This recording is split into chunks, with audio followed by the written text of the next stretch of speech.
சொர்க்கம் கிட்டுமடி. அத்தானுக்கு அந்த விஷயம் எல்லாம் அத்துப்படி. கட்டிப்பொடி தொட்டுப்படி மூன்றாம் பாலில் முன்னோர் சொன்னபடி. கண்ணனுக்கு காதல் வந்தனம், கண்மணிக்கு ஜீவன் அர்ப்பணம். என் பெண்மையெல்லாம் முந்தன் சீதனம். உன் சீதனங்கள் என்ன நூதனம்.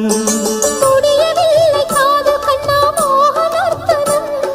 விடிய விடிய கேட்குதையா உனது கீர்த்தனம். சொர்க்கம் தாண்டி செல்லும் அம்மா எனது சொப்பனம். போக போக